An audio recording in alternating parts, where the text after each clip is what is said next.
Hello hi नमस्कार सांग मैंने welcome back to my YouTube channel.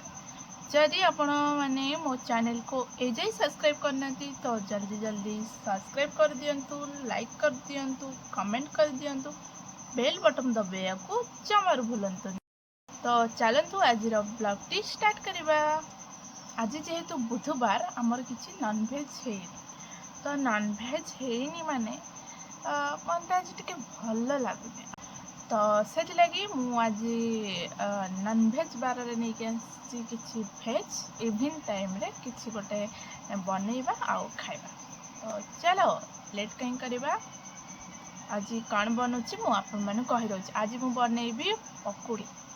तो चलो बनइबा पकुड़ी। से लगे प्रथम गोटे जगार मुझे बेसन अल्प किसी पानी ता सहित पियाज आ भृषुंगा पत्र को भलसे धोईकी नहीं आसी आलू को भी पूरा छोट छोट कर काटिकी भलसे धोईकी से बेसन रे दे देइछि। मुझे आलू चोपा रखी कारण आलू चोपा रे टेस्ट बेसी हम ता सहित मु टेस्ट रे लुण आउ हलदी पकई देइछि। तापरे ए सब मुझे अधा अधा माने जेमति कि छेचा करला भाया अधा अधा मु करछि। जेमति कि अदा रसुण पियाज सुखिला लंका एतिक नहीं थी। तापरे से छेचा को दे देइछि। छेचा देला पर टेस्ट माने पूरा अगोला प्रकार निहाती एमती थरे करंतु। तापरे आमे सब मिक्सिंग करदबा ता सहित आमे भृषुंगा पत्र भी देबा। तापरे सेपटे मु कढ़ई पूरा गरम करछि आउ करके किस समय रखी देइथिले। तापरे आउ टिके भलसे गोळेछि। गोळे देला पर रे हमर सेपटे तेल पूरा कड़क हो जाइछि। तो लेट काई करबा चलो छाणीबा तापरे डायरेक्ट खाइबा।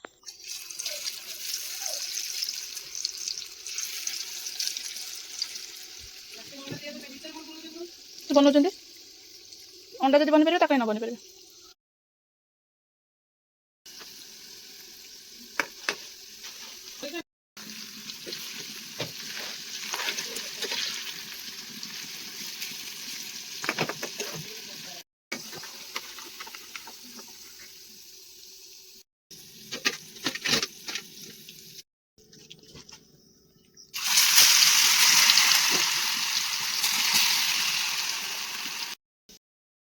तो आमर पकुड़ी छणा हो गला। तापरे मुझे काढ़ी देदेली मम्मी को। तापरे मु आउ गोटे छक पकेली।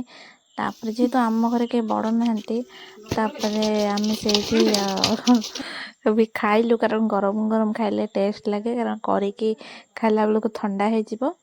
मुझे बहुत कम तेल देइछि। मु जेबी भी करे कम तेल दिए कारण धर मुझे पकुड़ी बनइबी तापर जो तेल बंचिबो माने पोड़ा तेल माने मत अलग किसी रोषे करिया भल लगे आ टेस्ट भी लगे से तेल से मोर जेतिकटा दरकार मुझे करे तो घरे खाया कथा एते तेल छाणिया कौन अच्छी बस मुझे मोर तेल यूज हुए मुझे तेल यूज करके मु बनाए।